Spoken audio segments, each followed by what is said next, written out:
All right, guys. So this is at episode 11. This will be the first episode that I'm releasing on a scheduled date. So welcome to the new date and time. um, this is a pretty big episode. We're actually going to be making the Nether portal today, and we're going to try to dip our toes into the water that is the Nether. Um, we're going to try to make sure we're geared up before we go in there, and we should have a pretty good time. Thanks for all the support and like, subscribes, all that good stuff that I've been getting lately. And without further ado, let's jump into the episode. All right. Spent a little bit of time fishing. From fishing, I've got quite a few treasure items. Flame, Unbreaking 3, Enchanted Book with Thorns 2, Smite 4, Loyalty 3, Looting 3, Lure 3, but it has Curse of Vanishing, which you can't get rid of. Terrible. Flame with the Curse of Vanishing stinks. Efficiency 4, that's going to be awesome real shortly. This is another great one, but it has Curse of Vanishing. Has Riptide on it, which is a trident enchantment. Another name tag, but most importantly, we got this one, Flame 1 and Unbreaking 3. So, from the work that we did down in the experience farm from the skeletons, we ended up making a Unbreaking 3 Power 5 Punch 2 Mending bow. Very, very good bow. The only thing that's missing is Flame. So, I just heard something not good above us.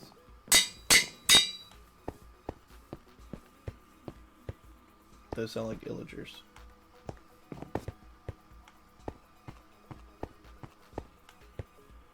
Yes, there are illagers right outside our front door. If we kill that guy with the banner, basically what happens... Oh, there's 3 of them.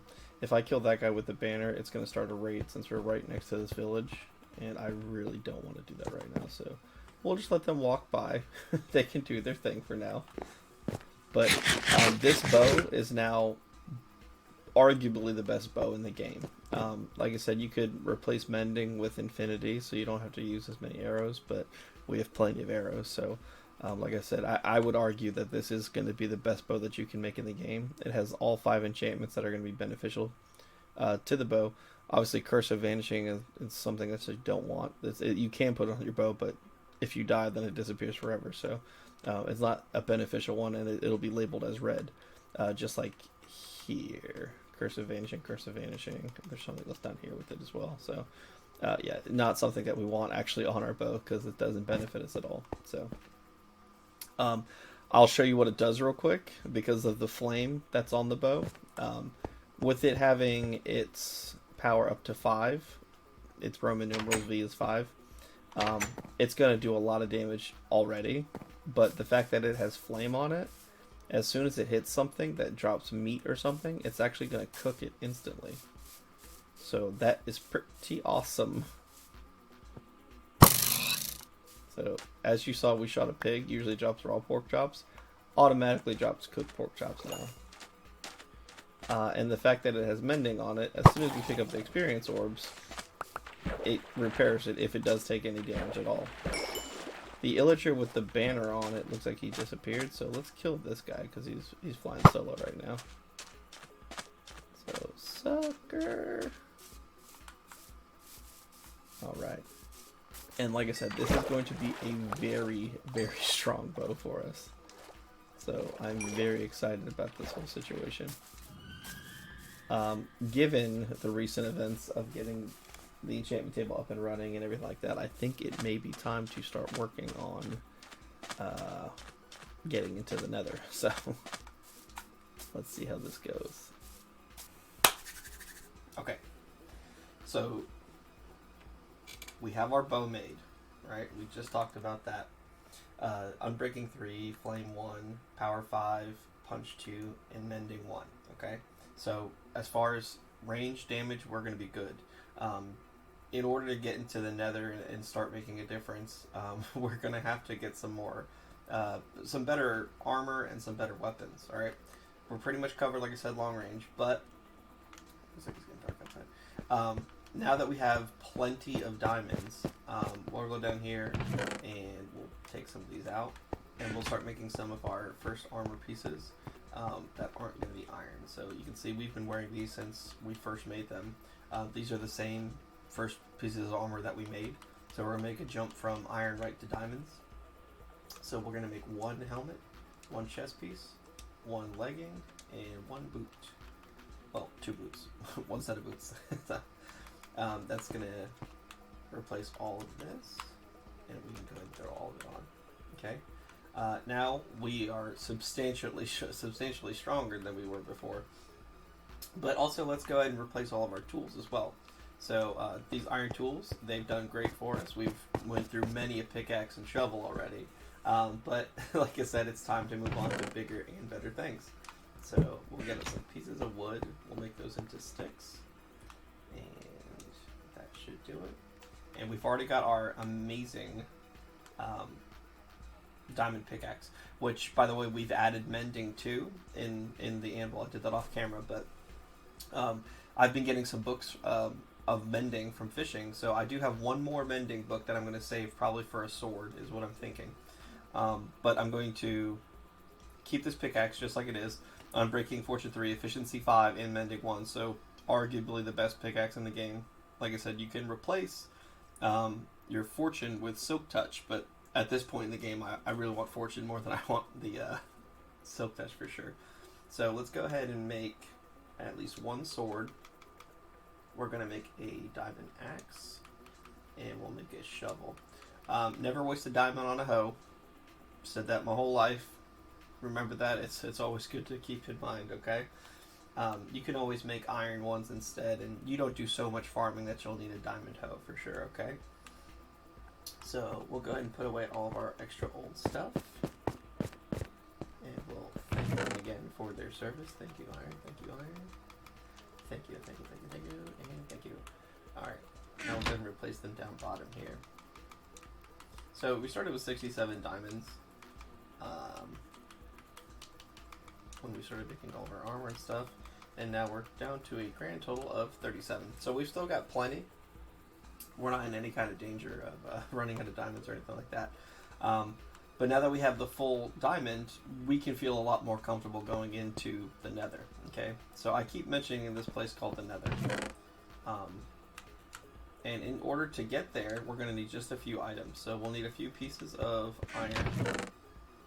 We'll put this wood away real quick.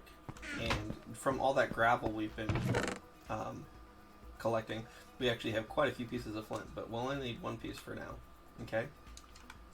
So what we'll do is we'll go up, and we're going to need what's called flint and steel. So one piece of iron ingot and one piece of gravel will actually make this flint and steel that we're going to need. Okay? We'll put the rest of it back down here for the iron. And let's go find some obsidian. Okay? It is night time outside, so we're going to probably take a nap real quick. Let it become daytime again. And we're going to be in business. Alright, good deal. So here's what we're going to do. We already know where some pieces of obsidian are from this place over here. So what we'll do is we'll just go ahead and collect all that. And we'll try to use some of that obsidian. We won't necessarily make the remake the portal there, just because I kind of want to keep it kind of closer to home. But we're not going to put it in the house by any means, just in case any monsters decide to pop through. We don't want monsters running around our house, so we'll keep that a little bit farther away. But, like I said, we'll keep it a little closer. You can see that diamond sword making short work of that little husk there. Okay. So just like we left it when we first found it, day one. So we're going to collect some of this netherrack. And let's start covering up some of this lava, because we don't want to lose all of our obsidian to lava. So worst case scenario, if we do lose some and we need to get some more, we can always get down to the mines. Just like we did earlier when we made our enchantment table last episode. We could always pour water on top of lava, even right here, and it would make extra pieces of obsidian. So let's see, 1, 2, 3, 4, 5, 6, 7, 8, 9, 10. Yeah, we'll have more than enough obsidian here, so we can cover up all this lava without having to worry about anything like that. And we'll need a couple pieces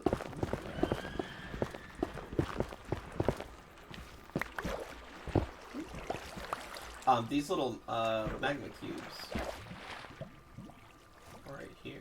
or magma blocks rather. They're pretty cool. That we find them in the Nether, and basically if you step on them, they hurt you. So watch me step over top of it, and you take damage because it's really hot. But for some reason, if you crouch, it doesn't give you any damage. But the coolest part about these is when you put them underwater. So what happens is you put it underwater, and then all of a sudden you see the bubbles. It makes it so you can actually breathe underwater. Now, mind you, I am crouched because I have to be crouched to step on it, but it makes pretty cool little air pockets where if you need to stay underwater for a long time, you can still do that. So let's go ahead and get off of that. And we'll continue covering up the lava.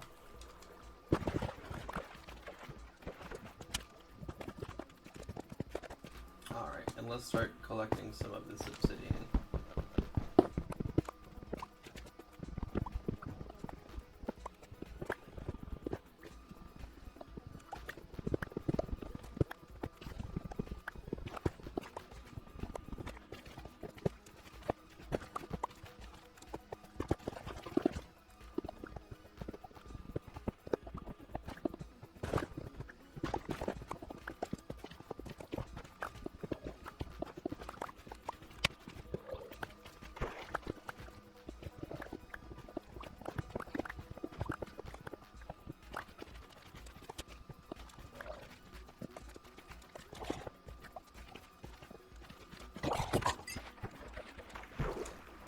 Alright, so we've cleared out all the pieces over here that we want. Like I said, most of the little pieces of smooth stone, or the stone bricks, we took all those, we took all the obsidian, we ended up with 21 pieces, which is more than enough of what we'll need. A couple pieces of crying obsidian, which we can't use to make a portal, but like I said, this is what we're going to be doing next. So, and 5 blocks of gold. So, blocks can be made from 9 ingots, and then you can make them into blocks and take them back into ingots. So it's a pretty fun trick to use, so especially when you start getting a lot of resources, kind of like in the situation we're coming up to now for our chest, where we are keeping all of our ingots and other things. I think it's called ores and things, that chest. When that starts to fill up, we can either just make another chest, which is fine, it's always an option, or what we can do is, here's a fun little trick, just as a side note. So let's say we wanted to condense some of this stuff and make it not so much of it. Get this stone real quick. We'll put this in the junk drawer for now. Cool. And cool. This is in the drop downs. Awesome. So let's just say that we wanted to condense some of these things because it's taking up so much room. So we'll go ahead and just take all this stuff. We'll take it to a crafting table, and then we can actually make them into blocks. Just like we found the blocks of gold that were already made. So right here, block of gold, we'll just click that. Block of coal, blocks of iron, and blocks of lapis lazuli. So now, when we go to, we should make blocks of redstone too. Here we go, block of redstone. So now when we go to fill up the chest, instead of it taking up all of those spaces that it took before, now we can fill it in the same way we had it before. I think we had it as lapis. We'll put it down here as redstone. Very cool. We'll put in the coal next. I think we should have that switch, so we'll put it there just like that. Alright, cool. And then the next one was iron. So basically, it's anything that's times 9 is going to just make it into blocks. So you see how much more room we saved? This was coming out to here last time. This was coming out to here. So it just pretty much condenses everything and keeps it nice and orderly. But let's get back to making our nether portal. So we'll put this back in the junk drawer. And we'll take pieces of obsidian and put them down here. So nothing too fancy right now. This is just to show you how to make a portal. Where should we put it actually? Put on that hill over there. It's kind of close to the thing. Just put it over here. Okay.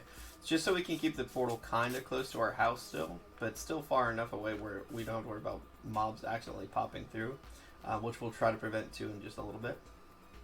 the sun's actually going down right now, so while I'm talking, we'll run back real quick and sleep. But you kind of want to pick a place for your portal that's going to be, like I said, not too far away from your house, just in case you don't want to run back and get some stuff.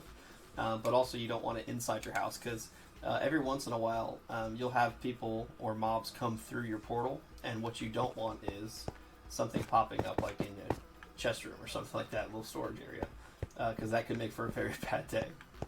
So the sun's still going down slowly, maybe. Nope, not just yet.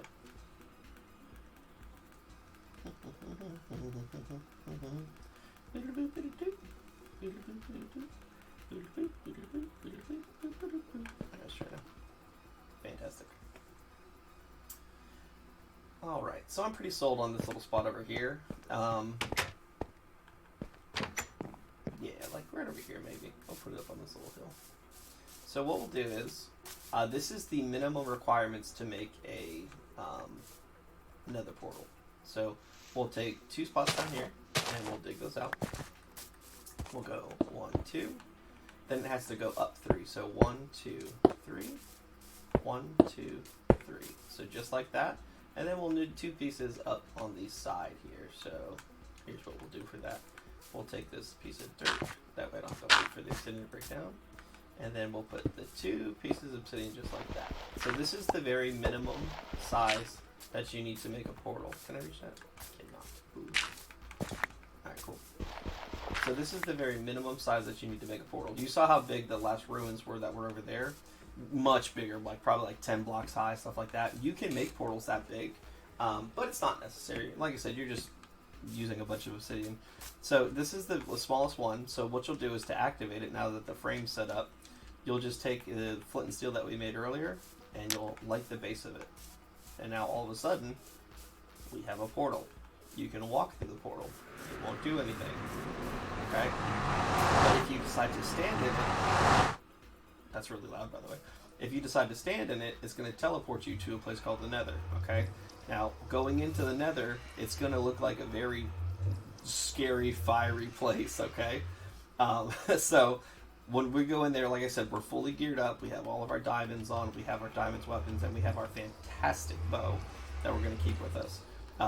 But as soon as we go in there, we could spawn anywhere in the Nether. But it's going to be not necessarily anywhere. I don't want to say that, but the coordinates that are going to be where we are right now are going to correspond with the coordinates that are inside there. What I'm saying is we don't know what the landscape looks like. So we could very well start to get shot at as soon as we go through. So just to be a little bit safer, let's get a few stacks of cobblestone together. And we'll just keep the obsidian with us for now. And we'll get rid of it. So there are certain mobs inside the Nether that are called ghast. And they shoot these big explosive balls at you, basically. They're like the fire charges, the one that we found here. And so basically they'll shoot those at you, and those will very much hurt you, but they don't break through cobblestone. So the reason that we're going to bring some cobblestone is we'll try to make it a safer place for us to have our portal set up. That way, as soon as we spawn in every time, we're not going to start getting attacked. So here we go.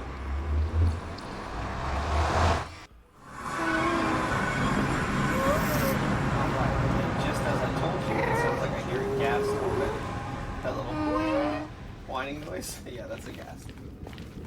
So this is the Nether. The little red trees over there, that's a certain biome. All this fire and stuff. You can actually punch fire with your hand and put it out, and you don't take any damage. So we'll just make this a little bit safer of an area. Put the fires out. Alright, I still do hear that ghast. It sounds like it's back there somewhere. Maybe it's above. I don't know where it's at, but I do hear the ghast still. It looks like down there is some soul sand, which we'll need a little bit later, but I'll just make a mental note of that for now. That stuff up top there, that's glowstone. Glowstone, you can break it and it'll turn into glowstone dust. You take the dust and you can rebuild it to actually make that stone again. These are quartz, nether quartz, so you can break these down, and you can use them for different redstone machines and stuff, but basically they make a really solid white block, which is a really nice little decoration. But it also gives you a ton of XP when you break these down too. So I'm not sure if you're watching my XP or not, but as I'm breaking them down, buddy, you sure do get a bunch of XP. So I'm almost level 119 already. Alright, so these gas are freaking me out though. Alright, let's make a little bit of here.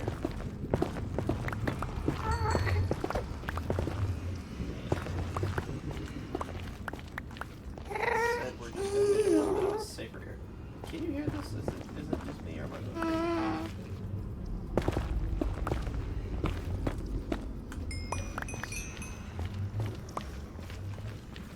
So let's go ahead and cobblestone right here. 1, 2, 3.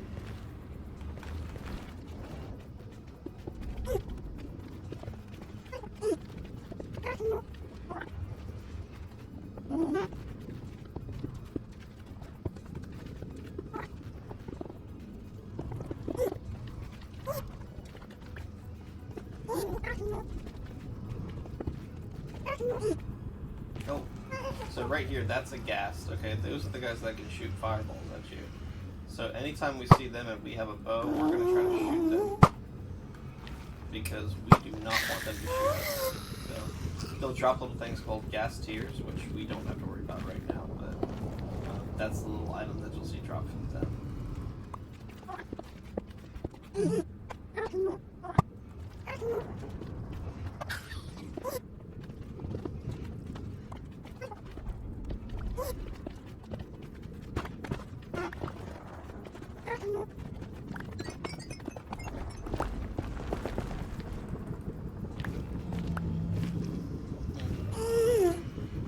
So lava acts a little bit differently in the Nether. So instead of flowing very slowly, everything in the Nether's hot, so the lava's going to move a lot quicker, and also it spreads a lot farther, almost like water, but a little bit longer.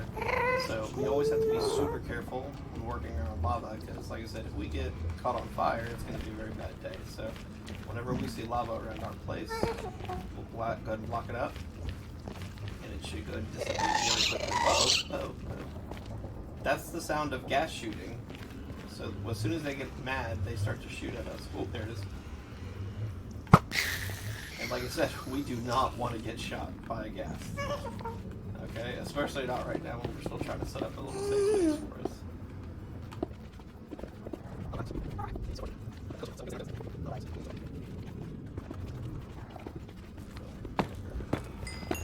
Of course, yeah, gold. The gold in the Nether, you'll see it like hiding in the netherrack. The netherrack is this red block. You'll see the gold pieces sticking out of that. Instead of dropping like a normal gold block would or gold ore would in the overworld, what happens is they drop nuggets. So the same way that if we took the ingots and made them into blocks, we can do the same thing with nuggets. 9 nuggets will equal 1 ingot. So we'll make sure we keep all these and we can turn them into ingots just a little bit later. Let's finish off our safe room. We're probably going to run out of cobblestone here soon, but that's okay if we do.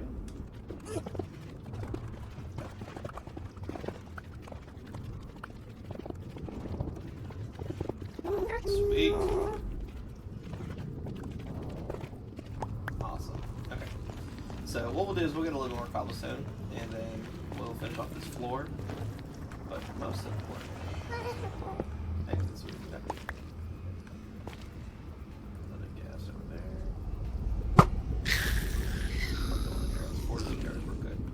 Okay, so now that we're in the Nether, what we're going to want to do is, like I said, I'll try to explain some things to you as I see them, if I think about them.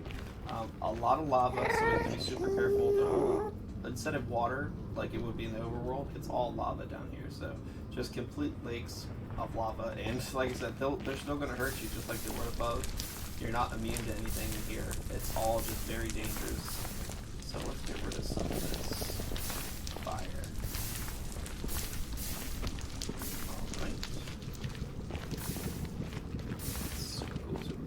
So those right there are hogs.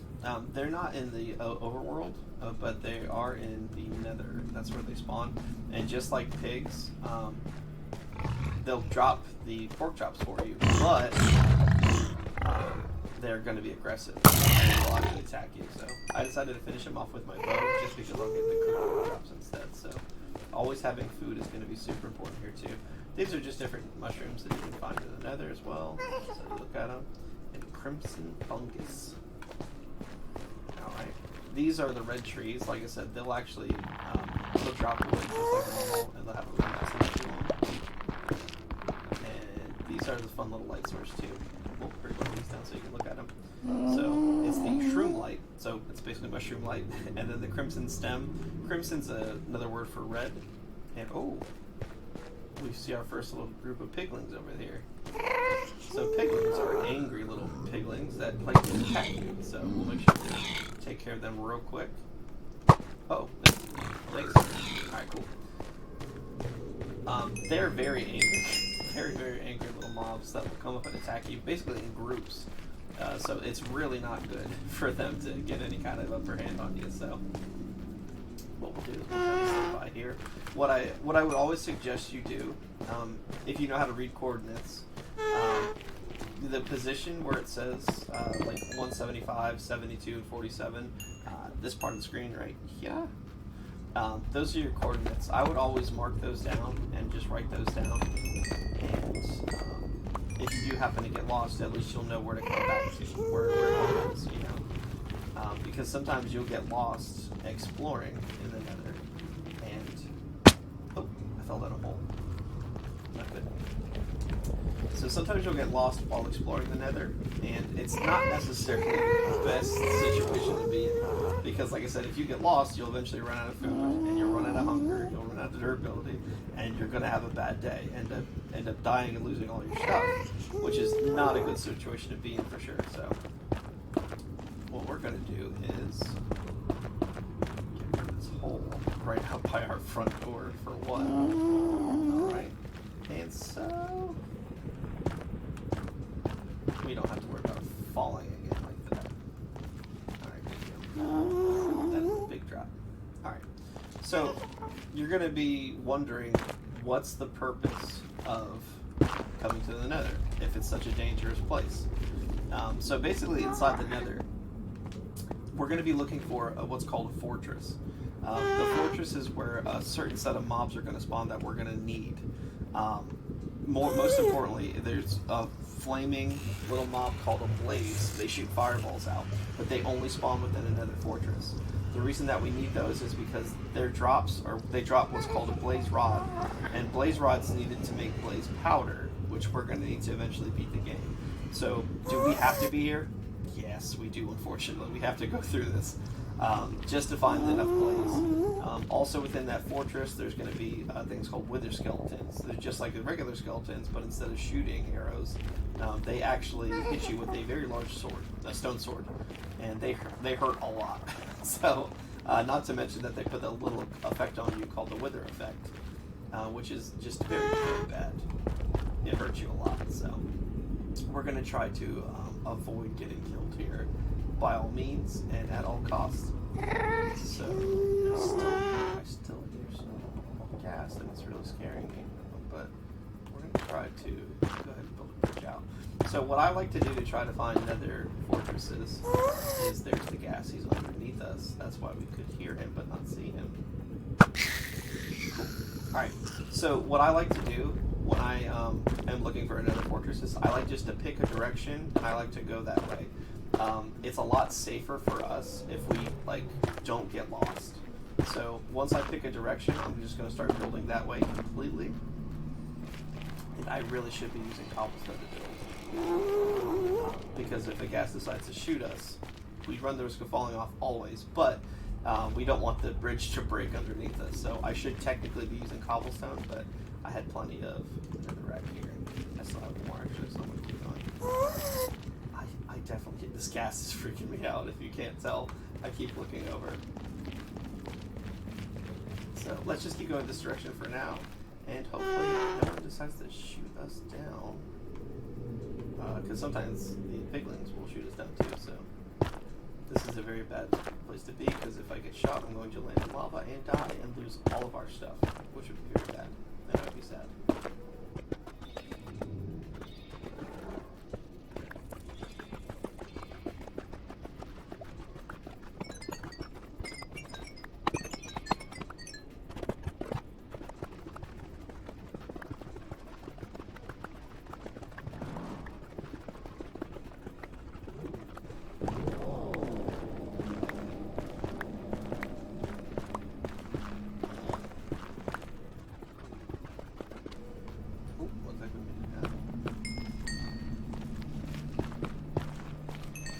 For those keeping track at home, I look at my levels. I've gone up like 4 levels in the beginning.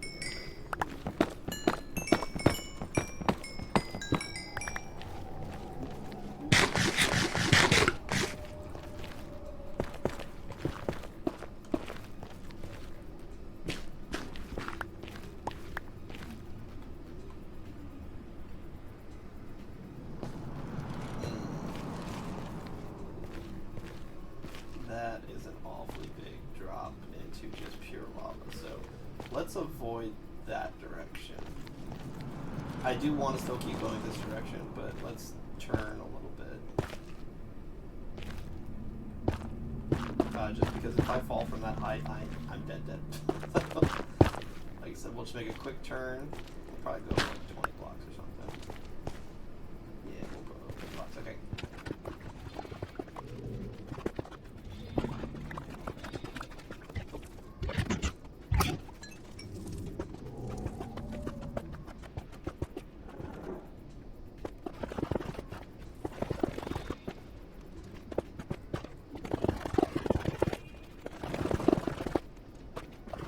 And you guys are wondering why I'm filling in all of these walls and ceilings and stuff to make just like a tunnel in. It's because I don't want to get shot by any of the mobs that are in here. Like I said, the gas when they shoot you, they will explode everything. And since I'm using netherrack to build, netherrack will get destroyed by a gas blast. So gas blast is fun to say. So what I'm trying to do is just make sure that they can't see me. They can't see me, they won't shoot me. They won't shoot me, nothing goes boom. So that's always a very good thing. So gas blast.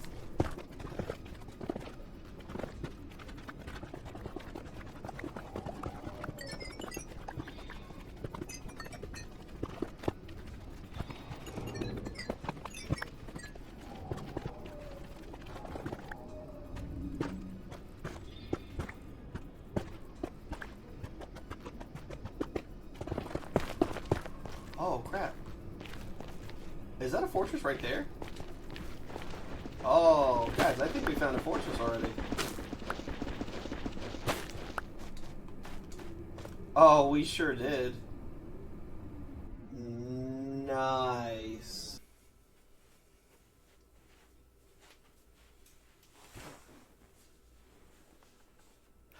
Oh, hey, didn't see you there. That's right. We found another fortress. Unfortunately, in editing this video, it's already gone over 30 minutes, so I'll cut it down and I'll make the next episode while we actually explore the nether fortress. But so far, working out really well for us. Thanks for watching. We're going to cut it off here. Thanks for all the likes, subscribes. Have any questions, comments? Just throw it down in the comments section below. Thanks, guys, and we'll see you next time.